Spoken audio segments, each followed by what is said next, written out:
दल पर टूट पड़ो माँ करके सवार। सो सिंहों से तू बलशाली, आश्रय हो जाओ वाली, दुखियों के टुकड़े हारे। ओ मैया हम सब उतारे तेरी हारे। माता के कितने हाथ हैं? फिर से बोलो जम के। तेरे भक्त जनों पर माता वीर पड़ी है भारी, दानव दल पर टूट पड़ो माँ करके सिंह सवार। सो सिंहों से तू बलशाली, आश्रय हो जाओ वाली। कितनी भुजा? 8। देवी जी की 8 भुजा क्यों होती है?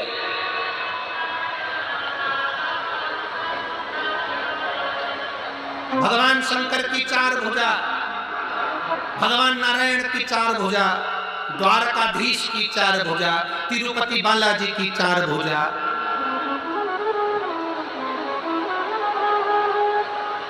चार भुजानाथ की 4 भुजा, सत्यनारायण भगवान की 4 भुजा, दत्त भगवान की 4 भुजा और देवी की 8 भुजा। शंकर भगवान, नारायण भगवान, विष्णु भगवान, इनके 4 हाथ, 4 बेटों को अपनी उंगली पकड़कर चलना सिखाते हैं। 4 बेटे कौन से? ब्राह्मण, क्षत्रिय, वैश्य और शूद्र।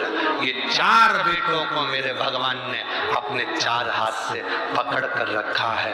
पिता अपने बेटे को एक हाथ से पकड़ता है, पर माँ अपने बेटे को एक हाथ से नहीं पकड़ती है, माँ अपने बेटे को 2 हाथ से पकड़ती है। इसलिए 4 बेटों को लिए माँ ने 8 हाथ लिए हैं।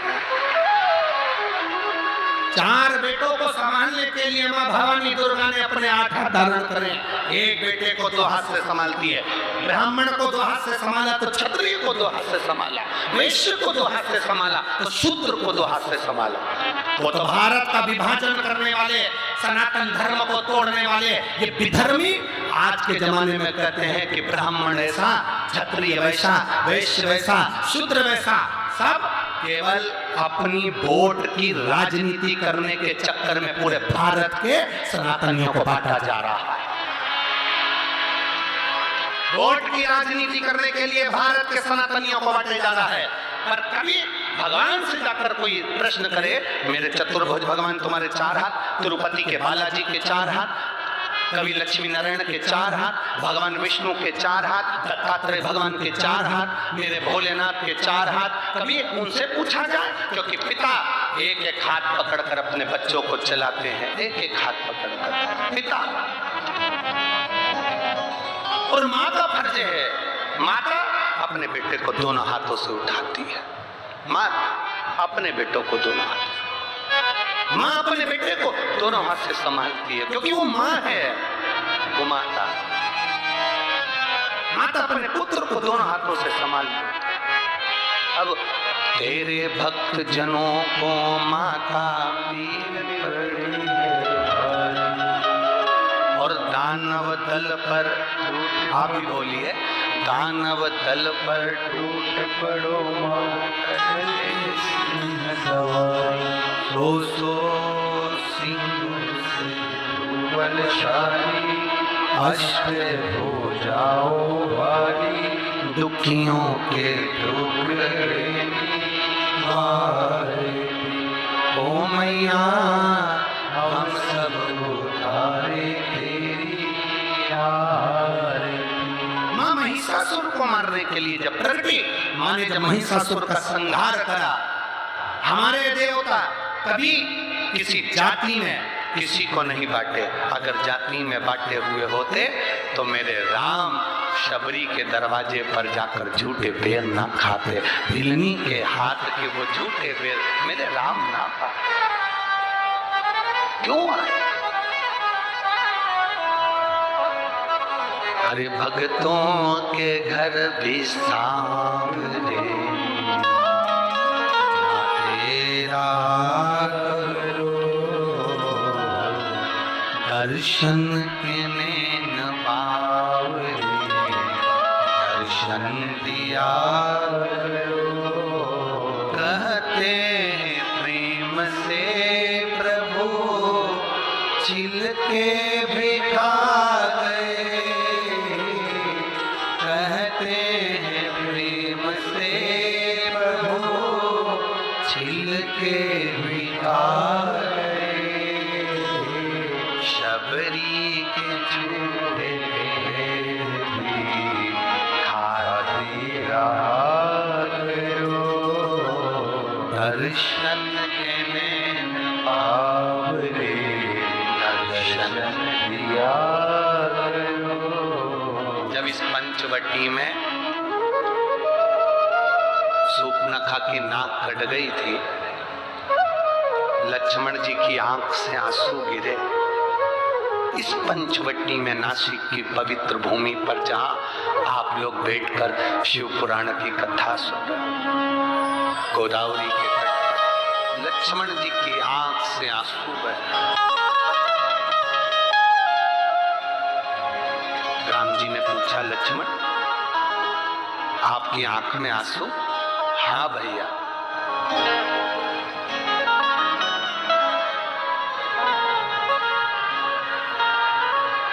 क्यों? किस लिए? कहा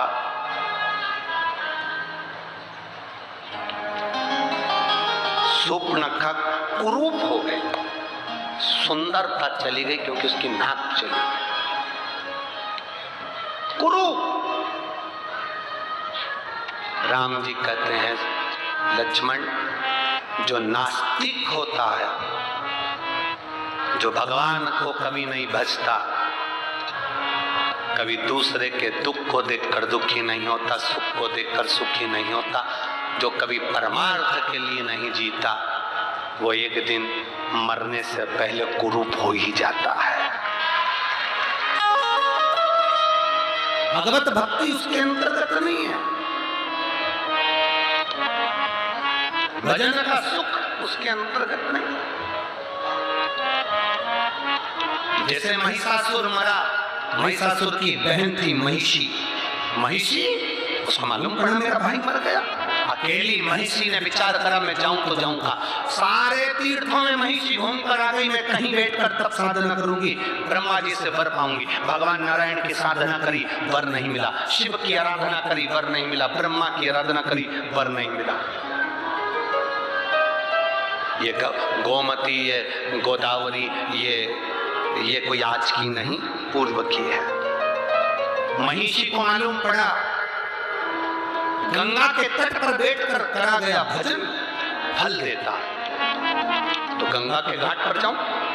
गंगा के घाट जाने लगी तो बीच में महिषी ने देखा कि इतना सुंदर उपवन वन, इतना सुंदर वन क्षेत्र, इतनी सुंदर जगह देखकर महिषी यहाँ उतरी और उतरकर उसने ब्रह्मा जी का तप करना, साधना करना प्रारंभ करी।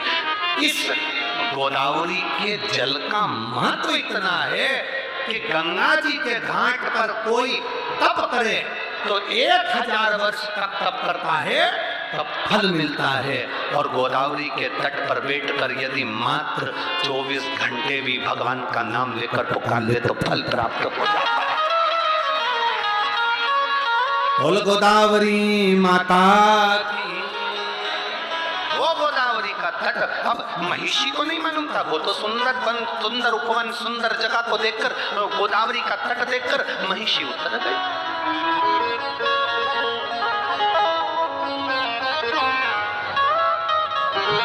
महिषी उतर गई, सुंदर तट देखकर, सुंदर उपवन देखकर महिषी उतर गई। अब महिषी ने, उसको नहीं मालूम कि गोदावरी का महत्व क्या, राक्षस क्या जाने, असुर क्या जाने।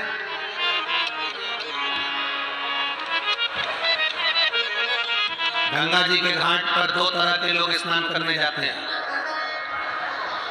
एक वो स्नान करने गए तो अपने पूर्वजों को पार लगाते हैं, और दूसरे वो स्नान करने के लिए जो जाते हैं उनका सामान चोरने के लिए आते हैं।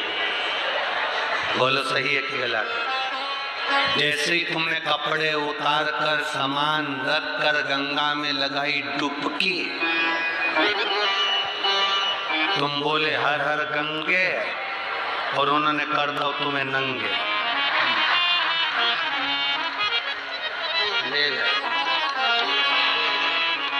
अब तुम जाके थाने में रिपोर्ट कर रहे, देखो हम ना गोदावरी नहाने आए थे, हम तो गंगा जी नहाने आए थे, हमारा सामान कोई ले गया, मोबाइल ले गया, पर्स ले गया। अब जो गंगा ईमानदारी से नहाने आए थे, दो तरह के लोग, एक गंगा नहाने आते, एक चुराने आते। नहाने वाला जब गंगा नहा रहा होता है तो देवता भी उसकी कत्तर पीढ़ी पर फूल बरसाते हैं कि तेरे परिवार वाले ने गंगा नहाकर तुझे पार लगा दिया। और जो गंगा के घाट पर चोरी कर रहा होता है उसकी भी कत्तर पीढ़ी को यमराज भैंसे की पूंछ से बांध कर रगड़ता है। देख, तेरे खानदान का व्यक्ति को चोरी करने के लिए दूसरी जगह नहीं मिली, गंगा के घाट पर चोरी कर रहा है, उसके बराबर पापी कौन? अरे ओ चोटों, दुनिया में सब जगह चोरी करो, और जो तीर्थ है भारत की भूमि के उसमें जाकर कभी चोरी मत करो, तुम्हारी कत्तर पीढ़ी भी तड़पती है, तुम्हारी कत्तर पीढ़ी भी तड़पती है कि कहाँ गंगा के घाट पर चोरी करने के लिए गया, कहीं दूसरी जगह नहीं मिली थी। कत्तर पीढ़ी को भोगना पड़ता है।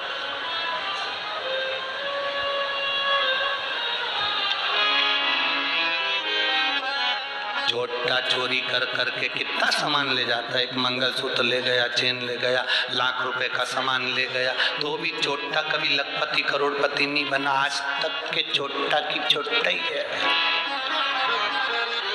और जिनकी चेन मंगलसूत्र चले गया वो थोड़े दिन रोने के बाद भगवान से कही मेरी चेन मंगलसूत्र चले गया। भगवान ने कहा बहुत दिन से पहन रही थी, चिंता मत कर, हल्का बहुत था इसलिए भारी दिलाना था, चले गए।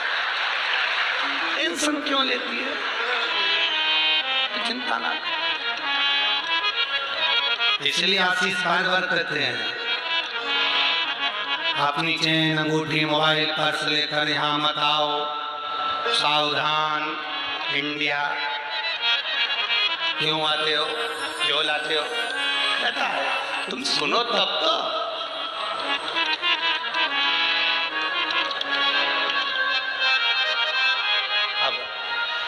महिषी ने सोचा कि मैं कहाँ जाऊं, उतर गई इस सुंदर उपवन में, सुंदर पंचवटी में उतर गई। गोदावरी के तट पर उतरी। उसको नहीं मालूम कि माँ गोदावरी की कृपा कितनी है, माँ गोदावरी का करुणा कितनी है।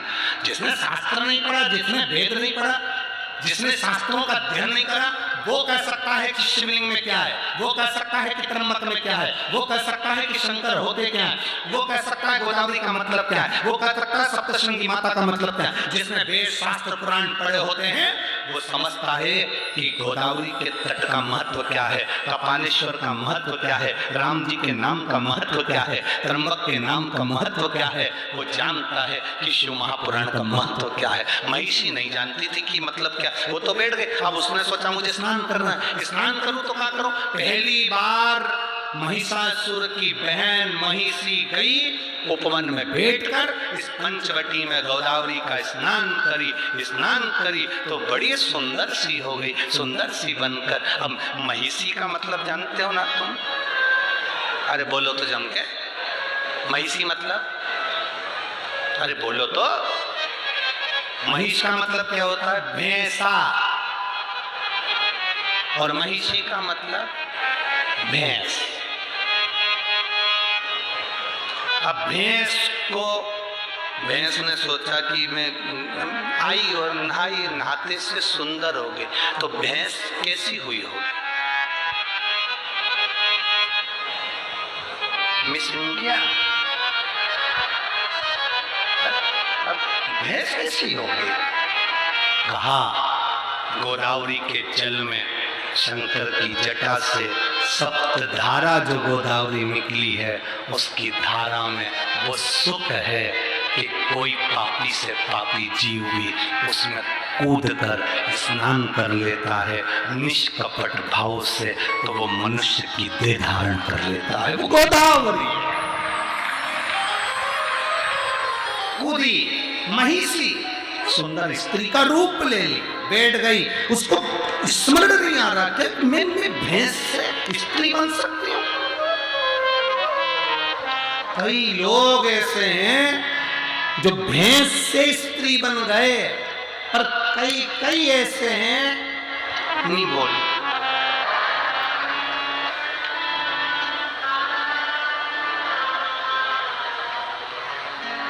समझ गए? भैंस जैसे होगा। भैंस के आगे कितनी भी बीन बजाओ वो नहीं सुनती। सास कितनी भी के बेटा सिर पे पल्लू डाल के रहा कर। भैंस को तुम कितनी भी बीन बजाओ वो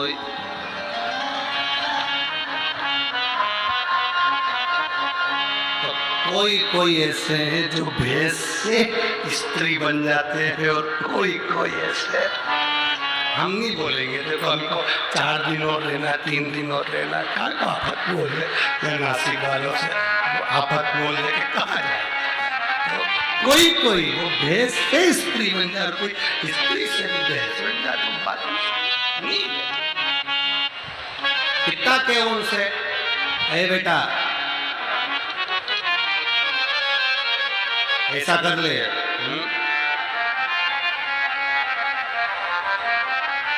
भैंस के आगे हारन कितना भी बजाओ वो भैंस भी कहती ना मैं इनंग जाऊं, रोड मेरे काका की नहीं हटूंगी। आखिरी में गाड़ी साइड से ले जाना पड़ती है, पर भैंस मेरा सासुओं से निवेदन है, जब भैंस नहीं सुने तो अपन साइड से निकल जाए। अपन ज्यादा माथा पच्ची अपने नहीं कर रहे, बाजू से निकल चलो। अब क्यों माथा पच्ची करे अपन उससे?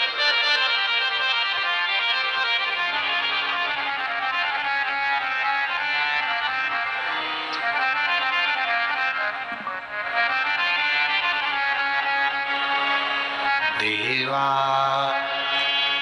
ओ महादेवा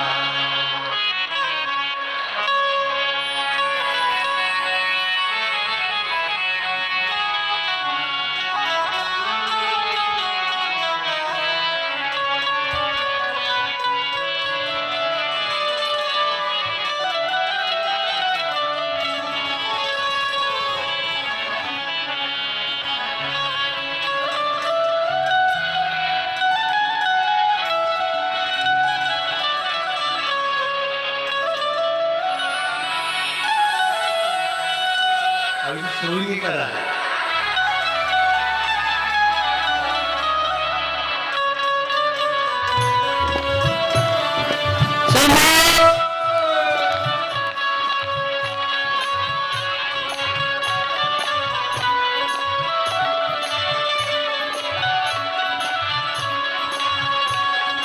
देवा महादेवा, हे देवा महादेवा, हे देवा महादेवा, हे देवा महादेवा। सारी उम्र करूं तेरी सेवा बाबा जी,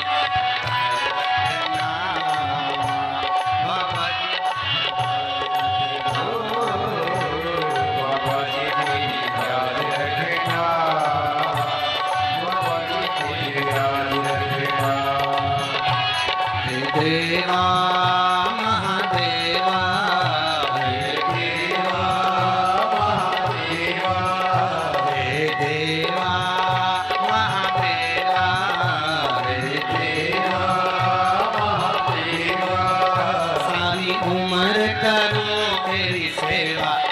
जी मेरी लाज रखना, भोले जी मेरी लाज रखना।